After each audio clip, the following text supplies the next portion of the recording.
Across the Flow FM network, a Flow News 24 update. And across our broadcast regions at the Flow News desk, we take a look at our headlines and our Roy Morgan summaries from the weekend. And our first is that the Minerals Council of Australia's CEO, Tanya Constable, has warned that the nation's mining sector is facing a number of headwinds, including rising costs, falling productivity, increased policy risk and an uncompetitive tax system. She contends that immediate and coordinated action by the government is needed to ensure that the nation is able to capitalise on the next mining boom. The Minerals Council of Australia will release its Future Critical Reform Blueprint on Monday.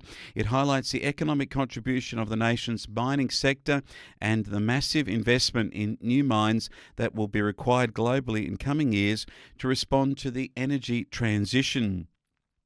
Now, we speak of this energy transition, but voters across Australia are distressed by the moral blindness of corporate Australia. And the Roy Morgan summary has asked people for each month for the last 6 years which brands they trust and distrust.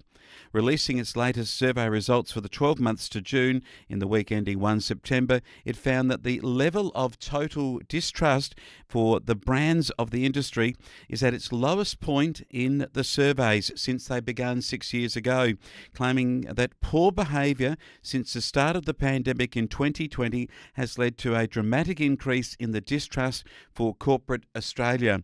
And some of that distrust must go towards some of our favourite brands like Qantas. There's a range of issues there.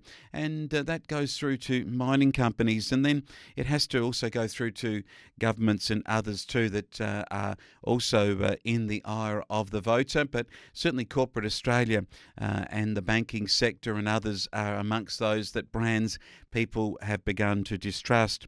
Well, there is plenty of news about the Albanese government and its unanswered questions. Now, this has got nothing to do with The Voice today, but it has got a lot to do with 2,000 Senate questions that have gone unanswered. According to the latest figures for questions on notice in the Senate, it shows that there have been 2,000 overdue questions as of the week ending the 1st of September. The questions on notice process enables opposition and crossbench senators to ask public officials for information on government policy and programs and is viewed as a crucial process for parliamentary transparency, with the federal government having promised greater transparency when it was elected in 2022. The opposition Senate leader Simon Birmingham has accused the government of blatant hypocrisy. And, to some degree, that's correct, isn't it? Because there are so many things that you think the government should be speaking about, but we seem to get bogged down with a lot of discussion on just the one or two topics. And ultimately, there is those topics which are the most, that consternation is from the public, but at the same time, maybe they're also red herring topics. And The Voice is one of those that has appeared in the voters' minds as the Albanese government continues to push for the referendum, and it has enlisted a whole range of support for its position from corporate Australia and also even from John Farnham's music being released for a positive campaign on The Voice, a yes vote. But maybe the positive feelings are coming from the no vote, where people are very positive about it being voted down, where 53% of people now would vote no and just 38% yes. The undecided is getting smaller, and that undecided vote seems to be going to the no vote. And after the weekend, one can only ask the question about whether Anthony Albanese should be getting back to governing Australia and the key issues. That seems to be what voters are also saying in the surveys, that they think the government's doing a poor job in running the economy and bringing the cost of living down.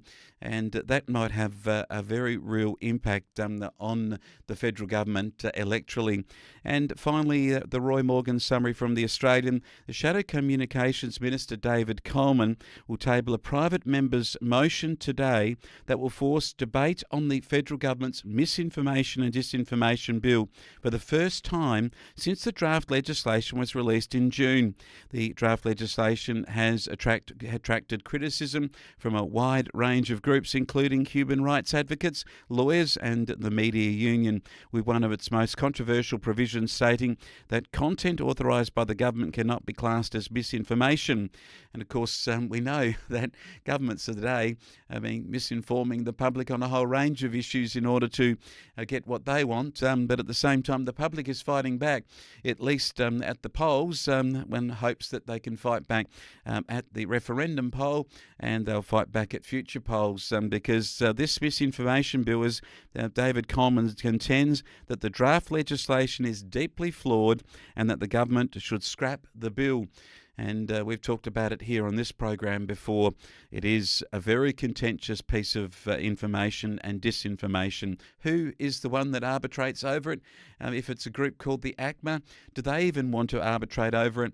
And when we talk about enshrined in our Constitution freedom of speech, surely the information that people do want to put out there, it usually is in the eye of the beholder. The truth that people find will generally be what they believe, and governments and political persuasions, those with ideological viewpoints, will seek to put those informations out as fact when in actual position they may not be. And that is a look at what our headlines are today. A Flow News 24 update.